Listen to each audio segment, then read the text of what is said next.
welcome to the Nation Builders podcast. The name is Ndapanda Andreas Kayoko, and I am your host. I giggle because I have been saying I'm going to be putting out the podcast, relaunching it again for the longest time, but I wasn't doing anything serious, just giving birth to a child. And making sure that they're nurtured at least for the first 2 months before I can get to do this. So nothing really serious, right? Anyway, jokes aside, I am here now and we are going to be hitting the ground running, and I will definitely be releasing weekly episodes going forward. And just to refresh your minds, those of you that have heard the launch of last year or heard about the launch of last year, basically the Nation Builders podcast is a platform to discuss all things nation building. So what I'll be doing basically on the podcast is I will be doing book reviews. I will be discussing politics. I will also be discussing about societal issues. It can be faith, it can be lifestyle, it can be wellness. It depends on what catches my fancy. But yeah, that's pretty much what I'll be doing on the podcast. It will be very chilled, very sit downish, very we're just going to be having conversations. I want it to be interactive, so please do not hesitate to send me your DMs, whether it's on Facebook, Instagram, or comment on YouTube, or comment on Facebook or Instagram, because I will not put the podcast out in audio on Spotify like I did before. Although typically when you think podcast, you're thinking it's something I can listen to, right? Because I want this to be interactive, I'll actually just put it on Facebook and I'll put it on YouTube. And yeah, use Instagram, I'll put snippets of it, like maybe reels, and then you can actually go to the videos on YouTube and Facebook. This is very intentional, and this is something I want to do for this year because of how interactive I want it to be. And I feel like a visual mode of the podcast would be more appropriate for what it is that I envision it to be doing. So that's pretty much what the formats in which I'll be putting it out. And then next year I can possibly include audio as well and put it on Spotify or the likes. But for now we're strictly doing video format, visual, because I want you to see me and I want you to be able to respond to me. I want you to be able to have a conversation with me through the comments and DMs. And then later on at the later stage, I will invite people. I might meet up with people and set up my camera and record them. So that's kind of like the approach that I'm taking with this platform. For the next 9 weeks, actually, I'll be reviewing this beauty. Those of you that have not gotten a copy, please check your lives. Like what is that? What are you waiting for? But yes, I'll be reviewing my own book. It's just a few hundred pages, literally 127 at most pages, and this is part 1 of a 2-part series. The second book is in draft format. I'm hoping to release it very soon, hopefully after we're done with the story here. So for the next 9 weeks, I will basically 2 months, the next 2 months, you will see videos of me coming out reviewing this book. And every week I will review a chapter, and I'm doing it on a weekly basis because I really want us to have rich conversations. I really want us to have really go in depth, unpacking characters and themes, and because this book is very relatable. The way I wrote it really thinking of contemporary politics in Namibia at the moment, and maybe by extension Africa, and but particularly Namibia, because I wrote for the Namibian reader and I wanted us to have a conversation on Namibian politics in a digestible manner, without necessarily getting lost in the jargon of things. I wanted us to have a conversation on politics that is not necessarily a conversation that would make anybody feel like they are out of their depths, they don't understand politics. And most importantly, I wanted to demystify this notion that politics is only for some people. Not everybody can be into politics, and really send the message home that, listen, whether you like it or not, politics will play you. Politics is everywhere. Everything is politics. You are in the game, whether you choose to or not. So you might as well have a conversation. And I think it's the same can be said about participating in elections. But like, why must I vote? I don't want to vote. I'm not gonna benefit anything. Whether you vote or not, the system is gonna play you. Jokes, not jokes. True, actually. The system will play you. In the sense that things will happen with or without your vote. They will happen to you, specifically to you. Your food will be affected, your housing will be affected, your life, your entire life will be affected by politicians, whether you voted for them or not. And I think on that cue, please participate in the upcoming elections. What is it? Registration for voters' cards are going to be starting very soon. I will definitely be doing a bit of advocacy work on this platform around that. So we will be doing a lot of election talk. Definitely building momentum to elections. I will not be campaigning for any political party. I myself am not affiliated to any political party. No party can claim membership from me. So I think I'm in a neutral position where without picking sides, without picking anybody's side, I think I can definitely for sure be able to have a conversation on like what each party stands for, its ideology, its manifesto, without necessarily picking a side. So that is that on advocacy work that I'll be doing. So for today's episode though, I want to talk about my book, Liberator. I think to start off the review, I'll approach it like I'll try and be clinical, which is a bit not easy. I'll try and be clinical. So basically how I would usually start off a book review, I always start with a look and feel of the book. And as you can see, definitely I think what I look out for a book that looks good. And I want to say this book definitely ticks it. It's a sexy little number. It's cute. The design work is exceptional. I've received so many compliments about just how great my book looks, and kudos to Max, who did the graphic work on this number. So look and feel is a very important part of any book, because that's what attracts you. That's what you see first, and that's what you propels you to actually go into a bookshop and want to take the book off the shelf. Outside of the title, literally it's what catches your anybody's attention is the color, or at least mine. It's the color of the book first, and sort of like what's happening on the cover, and then only the words spring out at you. So if you're an aspiring author, this is something to take into consideration. How your book looks is very important to the reader, because nobody wants a glossy thing that just looks unappealing and dull.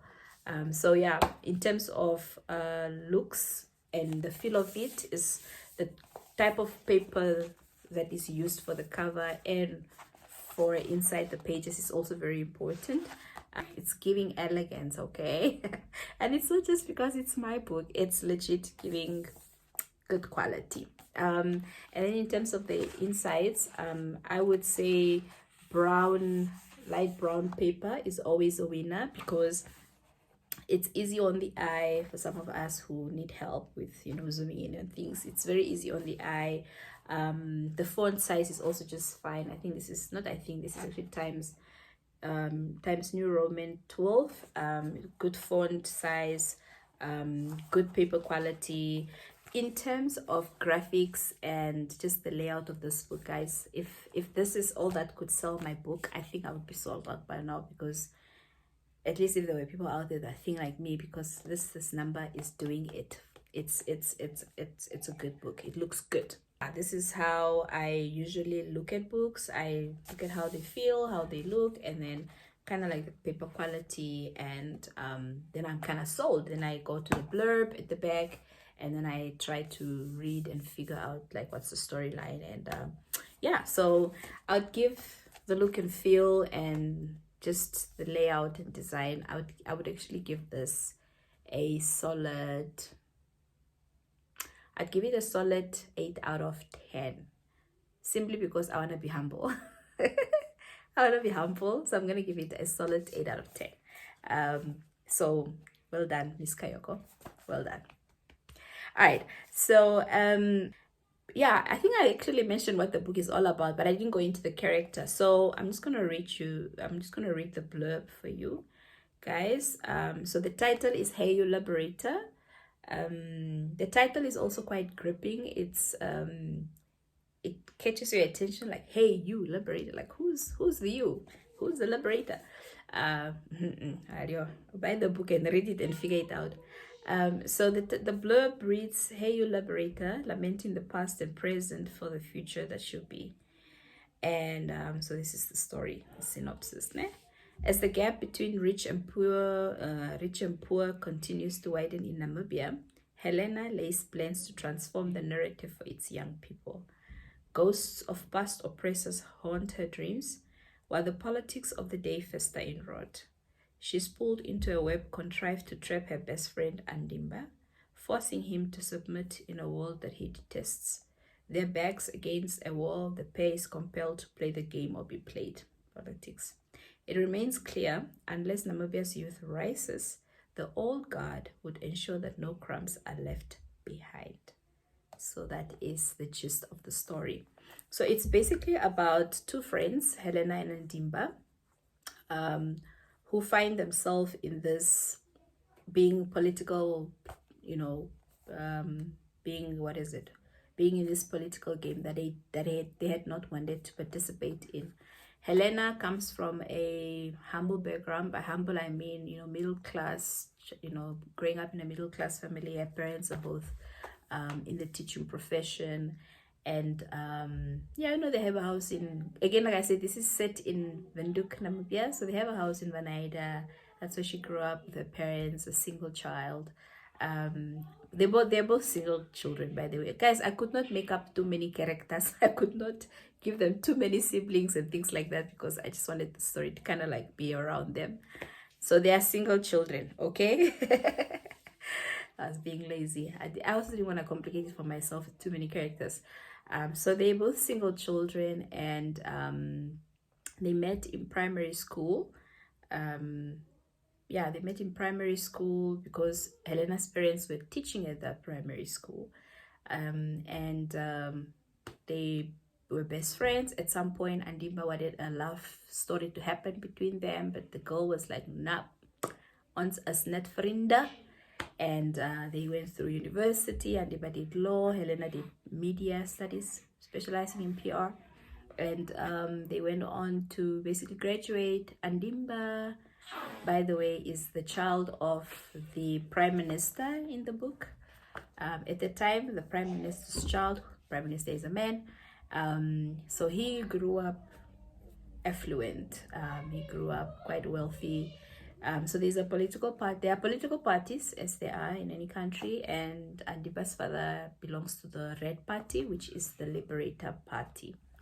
And so that's kind of like I'm just setting the scene, because I don't want to give the whole story away. We're gonna unpack it chapter by chapter, but that's kind of like the scene. So Andiba he does not like, the father's party. He also does not like what his father gets up to. So he charts his own path. He becomes a lawyer. He studied law. Even refused to go study law abroad. He went to UNAM, just like Helena. Studied law, and then he decided to set up an NGO.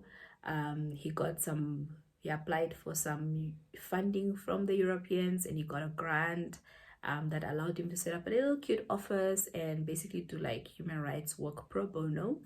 And Helena, on the other hand, she graduated and could not get a job, as is the situation with a lot of young people in our country. She couldn't get a job. She was unemployed for, I don't know, did I say 5 or 3 years? Read the book. She was unemployed for a while, okay? It's so weird reading your own book, because now you're just like, what did I say in the book? I still remember the storyline.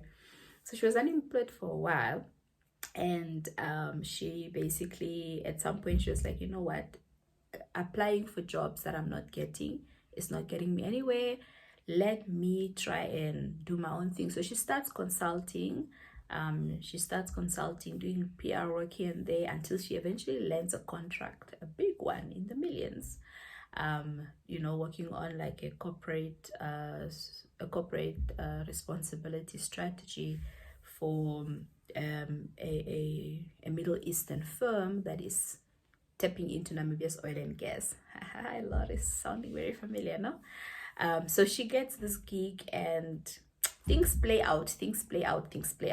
So that is the scene. That is what's happening in the story, just like a hint. But we'll unpack it chapter by chapter. But then, yeah, to just quickly, yeah. So how did they get pulled into the politics game? So basically, it's election year, just like it's election year, and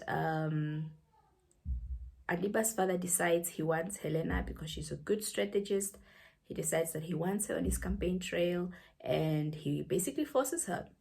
And he did it by manipulating the situation, because it turns out the contract she had gotten, it's because he's the one that recommended it for her, because the company is actually a proxy for one of his businesses, and she finds herself trapped. That's where the story kind of ends, where she's like, I don't have a choice. I already got paid for the gig. I already took the money. I'm already here, and this man is pulling me into the politics. And I finished the story on that cliffhanger, or I stopped it there, because part 2 is coming. So part 2 is basically going to unpack what happens. What happens with this election campaign? How is it going to play out? Who's going to win? Who's going to lose? And I will release it before our own elections, because I want us to think. I want us to question. I'm going to be pricking at stuff. So anyway, so that's where this one ends, where she's pulled into that game. And Andiba, in fact, Andiba also by default, it's his own father, and the father has been trying to get him into the game. It's his own father, so the father kind of also pulled him into the situation, because he's like, I'm not going to let my friend get into this thing by herself. I am also then we're going to have to hold hands. And so I left it on a cliffhanger, like so, because I wanted to.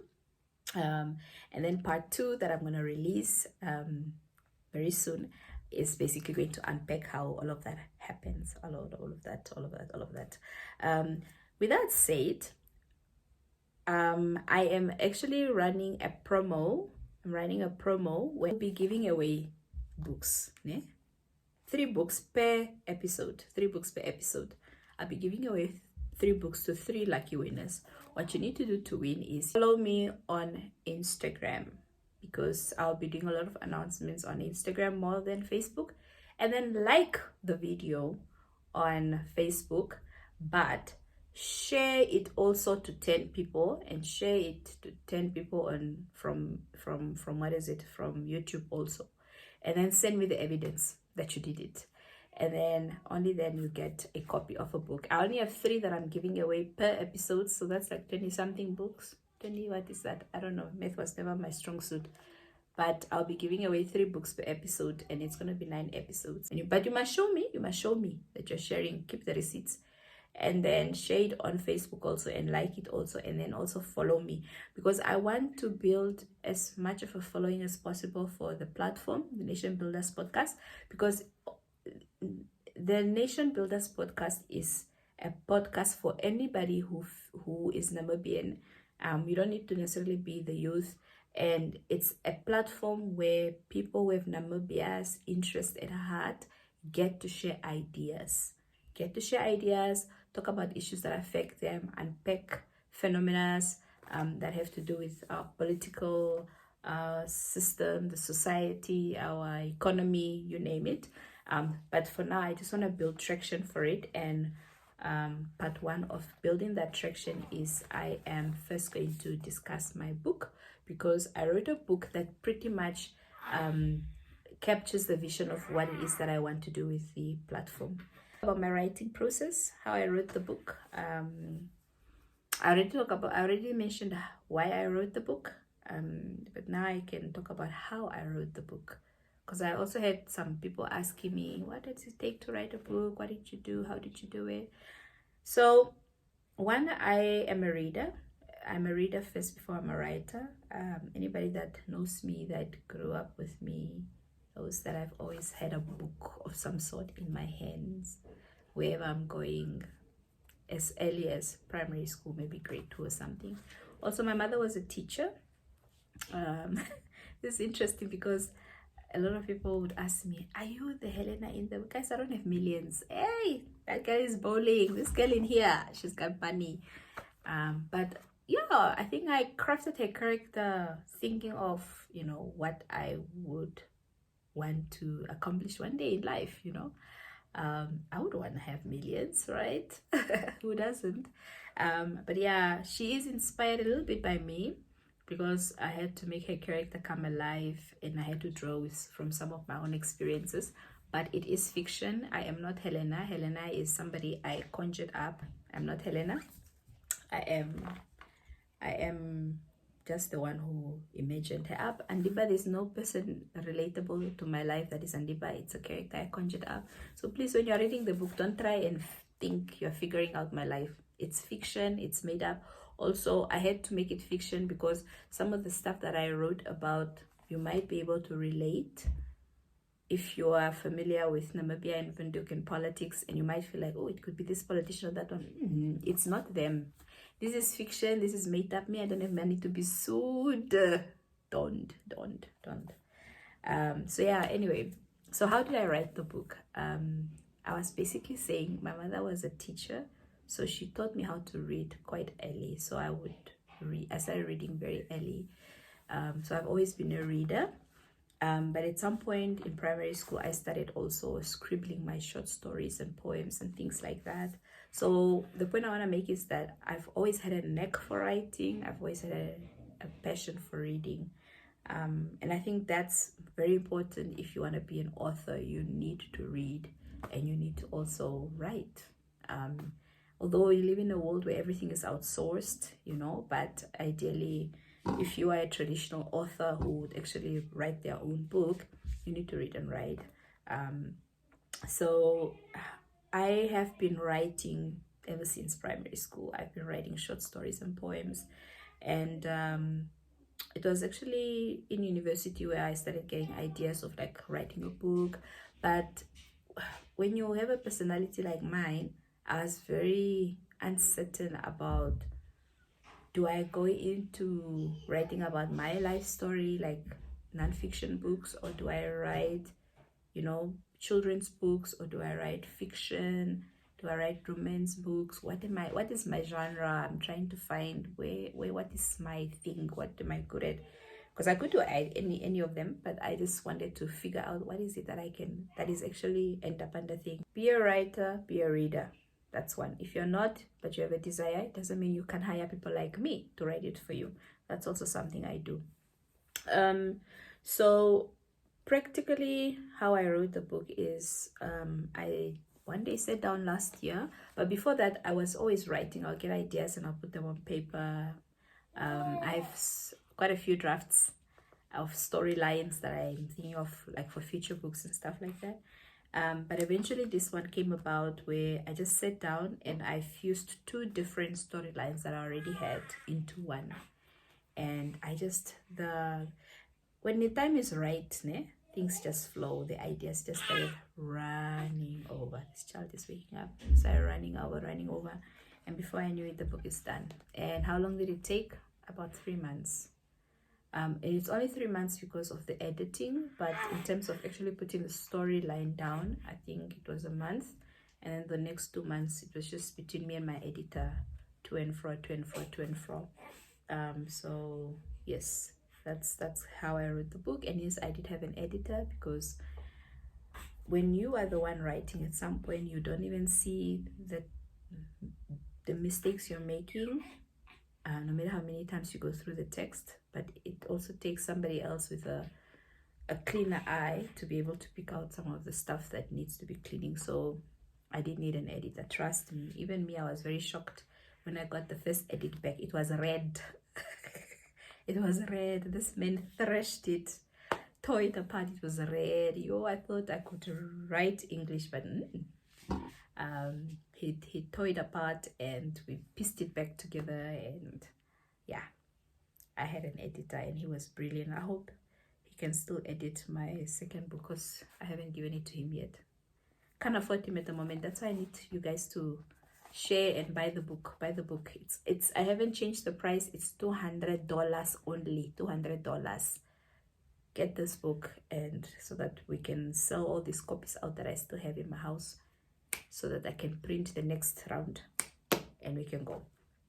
I've mentioned the hopes for the book. For everybody that has bought my book, and I've sold 200 copies so far, I've signed it the same for everybody, to dreams coming true, to dreams coming true. So this book, or the whole series, basically captures my dreams and hopes for Namibia. And so, and these are dreams and hopes that I'm hoping will come true one day. So yeah, that is, if you read the book, read this one, then you read the next one, and you see what my dream for Namibia is. Don't ask me now. So special shout out to everybody that has bought a copy, but please, if you don't have a copy, you can still get it from me. It's $200. You wallet it to my number. I'll put my number up. I'll make arrangements to deliver your book. Yeah, and I think I will end off this video here because it's becoming long and my baby is stretching and she's gonna wake up anytime, and I will do the first chapter review in the next episode.